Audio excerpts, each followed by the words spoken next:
Thanks for purchasing or renting Edco's CPM8 Scarifier. Our line of scarifiers are designed to remove concrete and asphalt surfaces, leaving behind a clean, textured, or roughened finish. Edco scarifiers are equipped with rotating drums filled with carbide or steel cutting wheels that flare away at concrete and asphalt surfaces. The CPM8 in your possession has a 6-shaft, 8-inch drum and can remove up to 1/8 of an inch of concrete per pass when using Edco's carbide cutters. The CPM8 uses carbide or steel cutters to remove concrete surfaces. The cutters ride on shafts within the drum and dig into the concrete.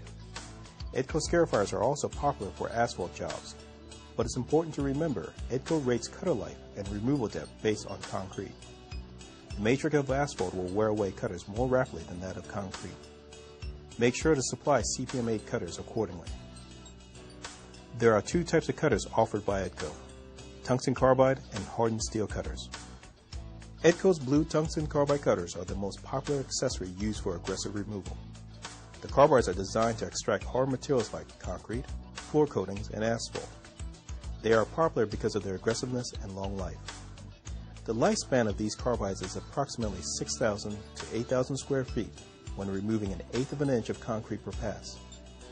If you're renting out the CPM8, one carbide set should last several machine rentals, allowing you to rent both the machine and carbides separately. Edco offers 2 styles of hardened steel cutters, flat tip and pointed. The flat tip cutters are the removal option. If you have an application where the top layer of concrete needs to be removed from a smaller area, these flat tip cutters can be used.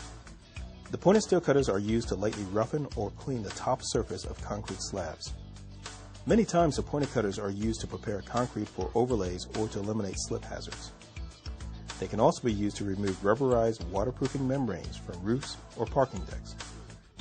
Do not use the pointed steel cutters for removal of concrete or asphalt.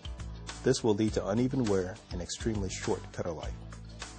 Steel cutters have an approximate lifespan of 350 to 500 square feet when removing 1/16 of an inch of concrete per pass.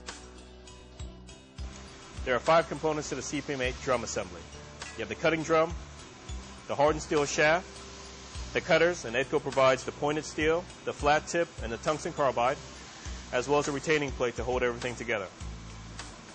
This setup is the general purpose flat tip steel cutters. There are a couple key points that needs to be mentioned. First, make sure when loading the drum that you have the spacers by each of the spokes. This will prevent the cutters themselves from riding into the drum and actually ruining it. Second point, make sure that there is hardly any movement between the cutters. Too much movement will actually ride on the shaft and cause premature wear. And the last point, make sure that your cutters spin freely. If they're too tight and they're not allowed to spin, this will cause premature and uneven wear on your steel cutters. This is the pointed steel cutters in a broom-like finish setup. Edco offers a guide to show you how to properly load the cutters and spacers on the CPM8 drum.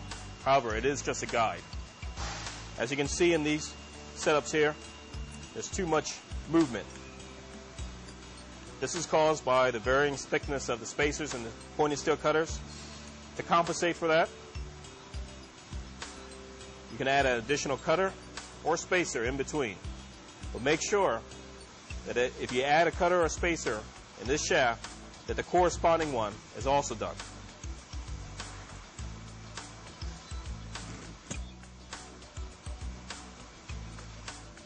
This will allow the drum to be properly balanced.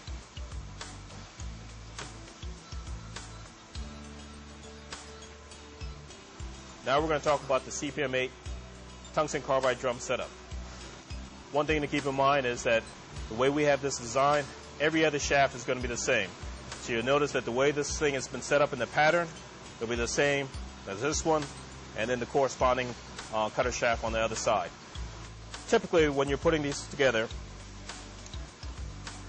you want to have an offset. By meaning of offset, you'll see that these cutters are lined up to the spacer that's on the opposite side of the cutter shafts.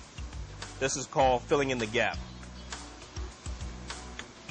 As you get closer to the spoke, this is where it always gets a little tricky.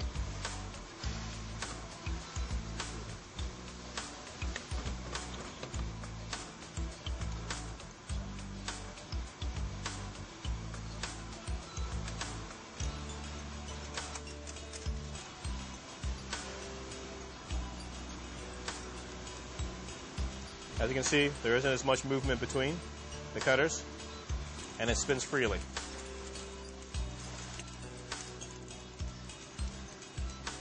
Now, because of the longevity of the carbide cutters, the steel shafts does need to be checked after every day's rental to make life easier for everyone. Slide a brand new shaft in, and you can take a look at the old shaft. It's important to practice proper scarifying technique every time the machine is operated.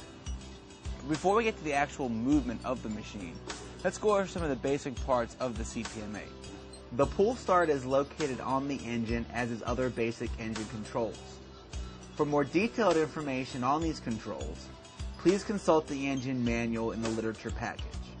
The throttle cable is bolted to the handlebars on the opposite side of the CPM8 from the pull start. On the electric CPM8, a push-button on-off switch is located on the handlebars. Simply plug in the power cord and press start. The engage-disengage lever is located next to the handlebars. This raises and lowers the machine so the drum can touch the surface being scarified. The depth adjustment crank is located in front of the handlebars. This crank allows the operator to control how deep the cutters dig into the surface. On the gas CPM8, use the pull cord to start the engine. As soon as the engine starts, the drum will begin to turn. The engine will not start if the on-off switch on the handlebars is in the off position. Make sure the switch is turned to on and then pull the start cord.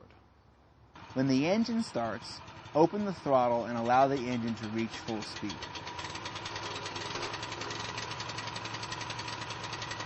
At that time, lower the machine by using the engage-disengage lever. After that, use the depth adjustment crank to lower the cutters into the surface.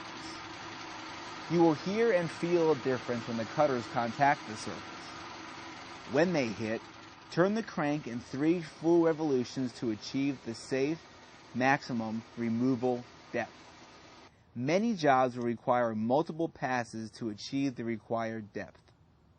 Take the time to make these passes. The cutters will jam if you try to remove too much per pass.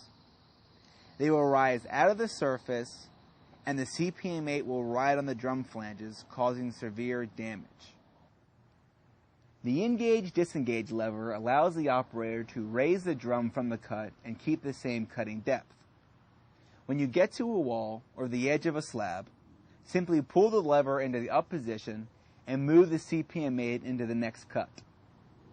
Once the machine is lowered again, it will scarify at the same depth before it was raised without the adjustment crank.